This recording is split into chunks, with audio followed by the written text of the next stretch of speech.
What up, Jamie? How we doing? Very good. I feel like an MC today. Got the mic. We're currently sat in Arc Athletics, dropping the weekly video for this next phase of training, which starts on the 4th of April. Yes. It's called Exploration. Shackleton. That's what his boat was called, wasn't it? Yeah. All hands on deck on this phase. That was bad joke on it. It was awful. Apologies. So this next phase, we're going to be doing stuff that we wouldn't usually. So what we mean by that is rarely through the year, this past year anyway, we've done overhead squats, a bench press. So we're going to be doing the other total, which is obviously pretty relevant with the quarterfinals, because that was one of the tests.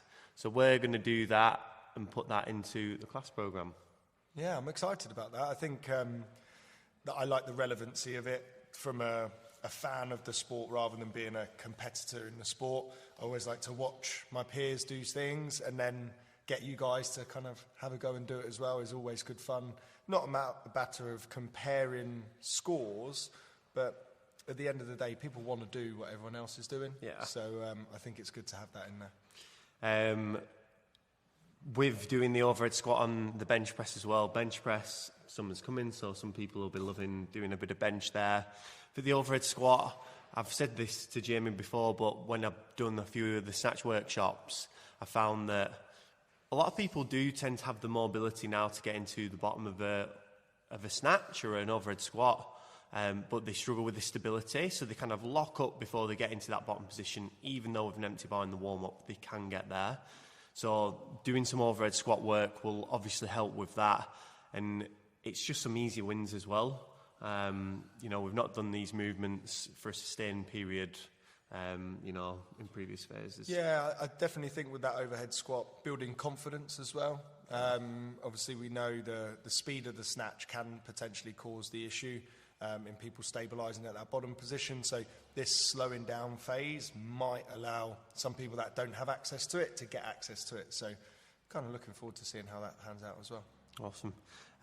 For the weightlifting work, through this phase, it will probably be just quite varied. There'll be plenty of percentage work, likely between 70 to 85%. There'll be the obsession where you go heavy. Like I say, it'll just be in different formats through this phase, just testing you, making sure you're moving well. But there won't be too much structure with the weightlifting work as such. So that's the plan for the weightlifting and strength. For the gymnastics, we are going to be focusing on the strict ring muscle up. You got quite excited when you came up with this idea, Jamie. Yeah, I think it's like the holy grail of CrossFit movements, isn't it? It's we can't do the iron cross.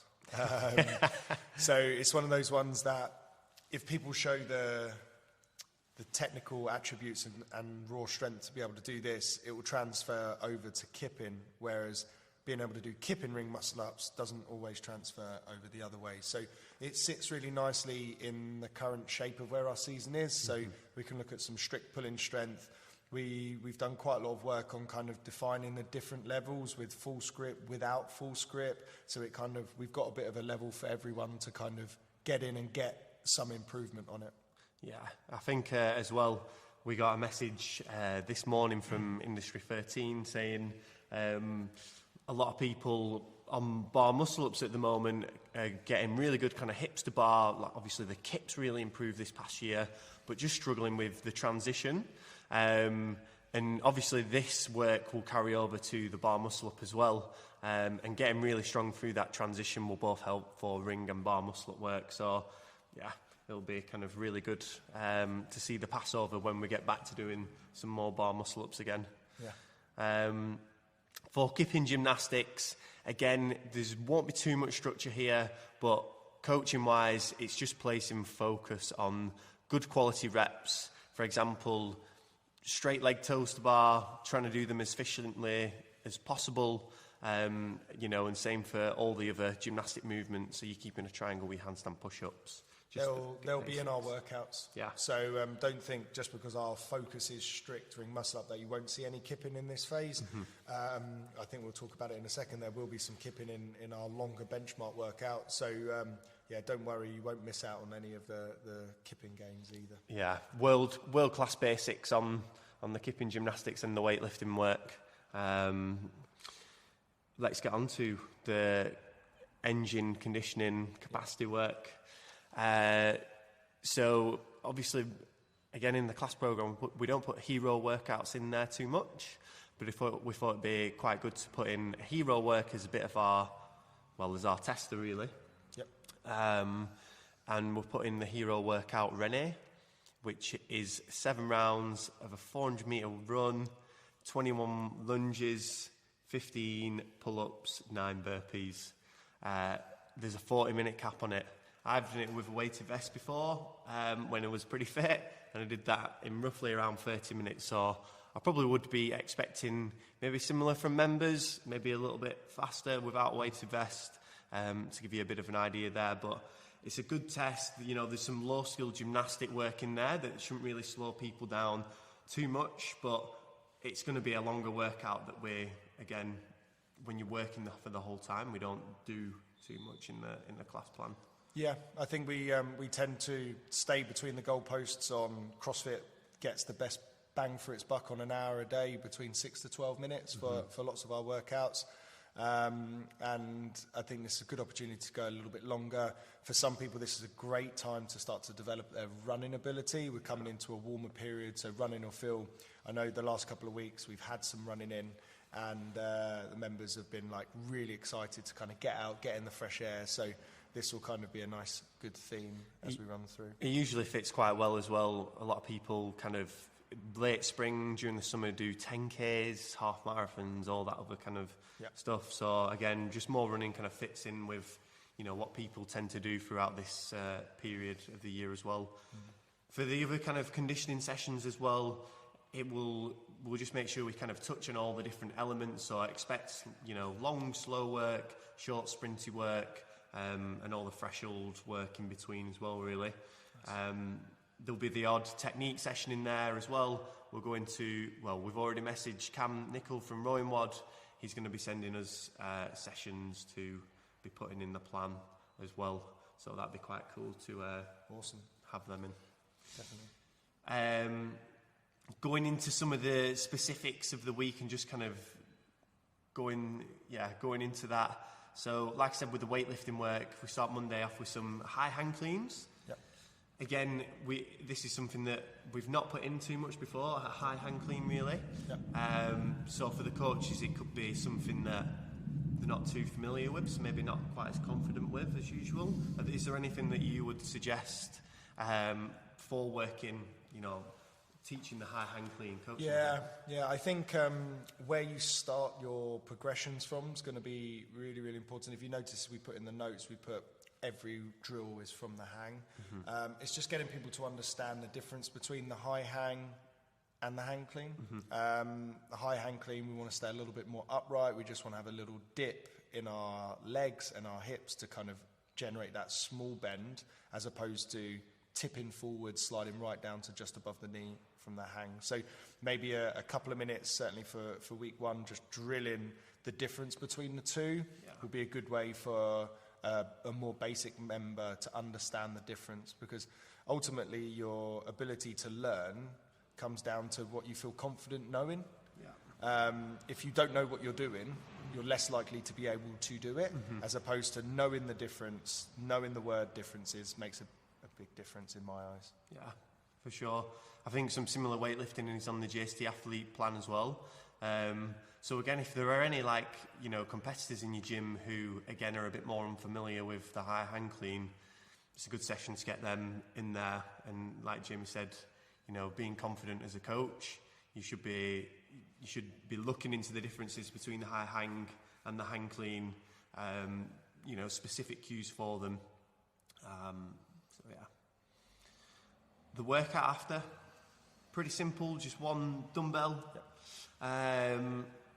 It's going to be a good test of the midline. And again, it's just a few different dumbbell movements that probably aren't in that much really.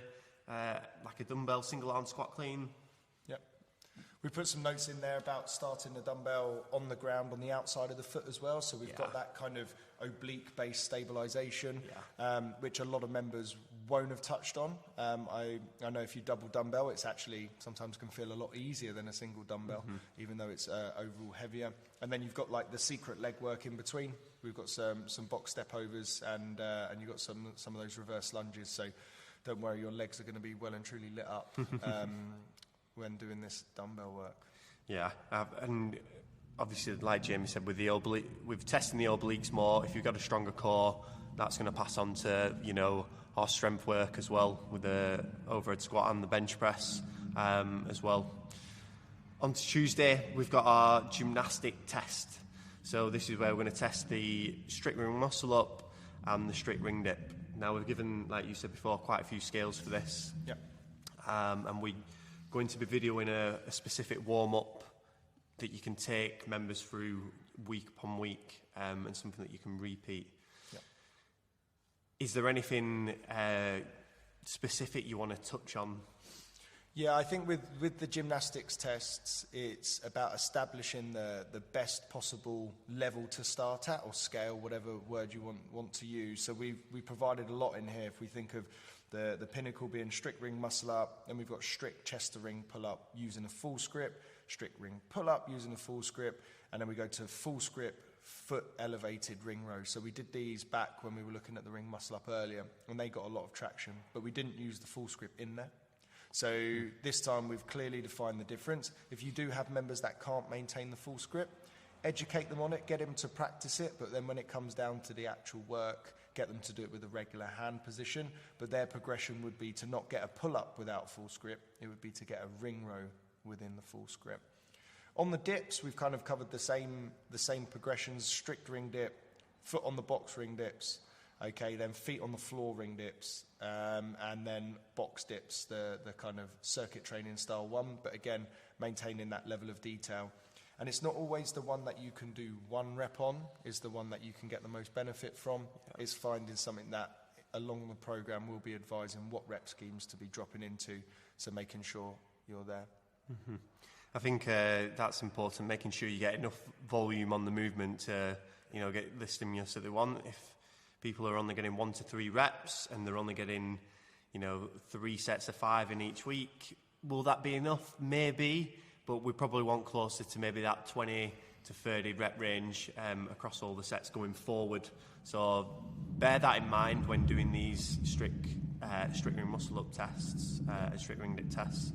Just want to quickly touch on, just to give people a guide, how it's going to progress over the weeks, because like I say, if we want to hit that right volume, probably handy to know.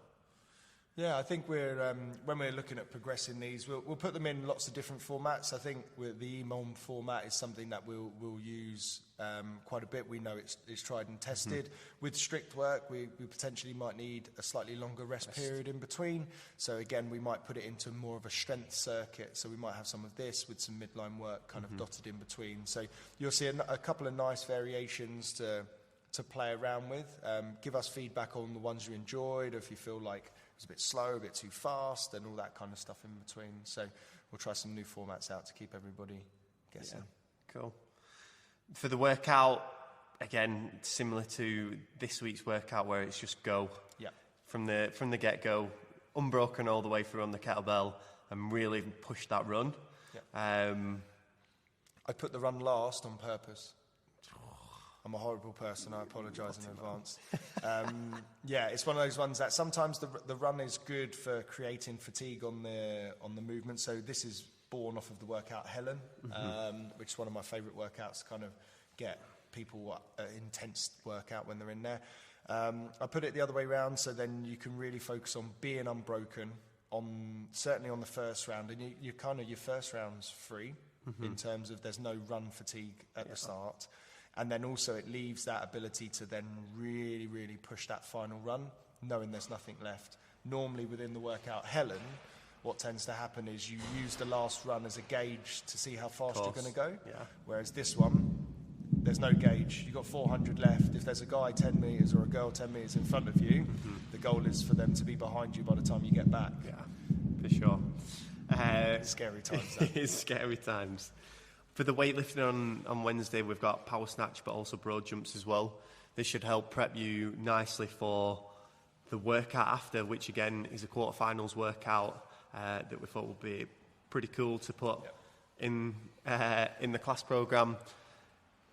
Tell members to watch the head, because when I was judging Matt Rodwell doing this, he has now got a Harry Potter cut on his head. So very true story, as the guy rolls in himself. Like Jack said, we primed on the power snatch and the broad jumps. Good opportunity to kind of really dial in some good positioning as well. I think the power snatch is one of those ones who sometimes you can split your feet really wide, land with your hips stuck in. This is where you can iron out those deficiencies and get really, really in tune with it. And you're going to come away kind of fairly puffed out anyway, so it kind of leads into the workout quite nicely. Yeah. I think I put in the notes, if people are going to give this a real crack or make the loading heavy enough to really scare you, make sure you understand how the row and how the burpees are going to feel. I think, like, I'd say I'm fairly good at pacing. Knowing that weight, it's going to be something that I would have to look at not sending the row, not going too hard on the burpees, because then singles on the snatch for me all day long. Whereas if you've got a member who's potentially not comfortable with going with the weight, they'll tend to go too fast on the first bit and then may have a real shocker on the barbell. So just getting in people's ears early and making sure they understand, don't go too hard on the first bits, because it makes it really hard otherwise. I'm not going to add anything else to that, because that was pretty comprehensive. That was, it's good. Thursday, mover and groover. We've got some dumbbell overhead squats in there. Again, a movement that's can be a struggle for a lot of people. Again, for mobility reasons or stability reasons. We've put a video in to give some tips there, but again, if people are really struggling and they physically can't get in the bottom of a dumbbell overhead squat, you've got the reverse lunge to kind of revert to. But as well, if someone can get partial range of motion, for example, down to parallel, I probably would be pushing towards doing a dumbbell overhead squat, because it's one of them where just by doing the movement, they'll probably find that by the last round, they're actually knocking out some alright reps. Yeah, I think the main culprit in struggling with overhead squats is not necessarily hip mobility or ankle mobility. It's more that thoracic extension. This has been deliberately put in on the Thursday to help really light up that upper back, because we've got the other total on the Friday. And a lot of people go, oh, will that fatigue you? Actually, it'll probably do the opposite. Coming in with some tension built up in that upper back and feeling like, right, everything's there, will mean when you start going through these lifts the next day, you don't feel all spaghetti, you don't have to build a huge amount of tension, because it's already there. Awesome. Talking of that, the other total on Friday. So again, it was something that we saw come up in quarterfinals, 1 rep max clean, bench press, and then overhead squat. Will this class be chaos? Well, it's got the potential to be it. Doesn't it? We've given you a good little guide. Follow the timeline. The timeline works. I think the hardest part of running this, very similar to the actual CrossFit Total, is getting started, getting the first group started. So I've put in the notes, don't coach the bench press, don't coach the overhead squat, just coach the clean. Because what you can do then is just focus on that clean, get it started, and then we've built in 4-minute gaps between each one to then just reinforce the next movement, the next movement. I know it's a completely different, this is the difference between an athlete program and a class program. Because an athlete program, the conversation is build your overhead squat and build your bench press up to a certain level, then park it, go and start doing the clean, get your clean done, and then you're fairly prepped for the next bit. And I think that's hopefully where we take our experience of, I've run a CrossFit Total before, and it can be carnage.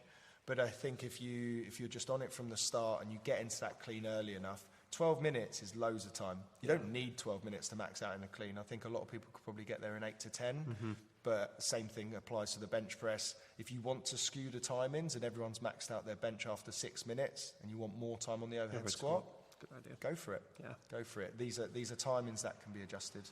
Yeah, I think, again, just have some key points in your pocket for the bench press and the overhead squat when you get to it. If some people aren't comfortable taking down the bar for the overhead squat onto the back of the neck, just get them to drop the bar. They can't drop it if they're here, though, can they?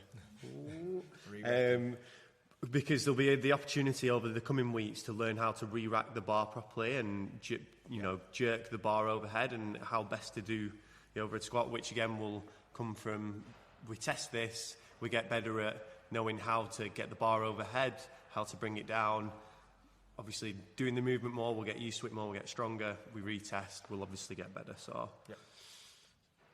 Saturday, the hero workout, Renee. We've kind of already spoken a little bit about the principle behind what we're aiming for. In terms of the detail of the class, we've put the standard running warm-up in that we use. It's great. It's got hip opening. It's got some activation, got your calves switched on. And then we put a little 3-rounder warm-up in with just some lunges, some swings, and some burpees to kind of get everything moving. Basic premise of the workout, we've again still included our target times in there of 25 to 30 minutes, is hit that round one, hit it about 80-85%, and then glance at the clock and just try to maintain that second round at that pace, and that second round will probably feel a little bit better, and then you'll be into your groove. Don't come out really hot, hit a super quick first round, Don't do that. and then fall off the face of the earth, because then each subsequent round's going to get worse. Whereas if you can stay within 5 seconds, I'd probably say a plus or minus 5 seconds is a great way to gauge pacing. When I did this, every round was pretty much the same, but it just got harder as you went through. The RPE at which I was working just went up. It started off at maybe like a 7. And then it creeped up to kind of like a 9, 10 by the last round, trying to hang on for the same time per round. So, aim for the same time per round every time. Got some pull-ups in there. So again, take a note on the scales. We want to try and get there in 3 sets with minimal rest. I think this is the kind of workout that I don't think you need to be unbroken on. I think you could do a 6, a 5, a 4 with 6, 5, 4 seconds rest in between. Just nice and quickly get through it, and then get your burpees done. Get your burpees done. There's no like pity time. It's like get off your pull-ups, hit the deck, get out, and then just get that first 100 meters out on the run to compose yourself. When people are lying on the floor doing burpees, I always say you can always get up. You can always do it. You can. So remind people when they're lying on the deck, you can get up. Sunday again, good mover and groover, team of 3. It'd be nice to kind of pair up after a pretty intense week of some testing. Again, I would be taking a little bit of the sting out of it. Sting out of the week. Lost my train of thought there. Thanks. Yeah, I think we've given like a few options in on that day. What I mean by that is, if you've got a team of 3 that want to smash the doors off of it, short intervals on the machine, sets of 10 on the hang snatches, and we've done the hang so we don't have to get too much flexion down in the spine, and we're not having to drag it off the floor where you're splitting the work. And then the down ups, if you're feeling good, all 3 of you in there. But then ultimately the next part would be just split up the work, so then you can then lower the intensity in that respect. But apart from that, it's a nice easy Sunday. We're nice and able to get ourselves moving and that kind of stuff. Awesome. I think that wraps up the week nicely. It'd be good to hear some of your thoughts on how the test went. If there's anything specific you need, information or videos on to help you run the thing smoothly through this phase, let us know, because then we can give you some coaching videos to just sharpen up and deliver better stuff to your members. So, awesome. Thanks, Have a good Jamie. one, Jack. Thank you.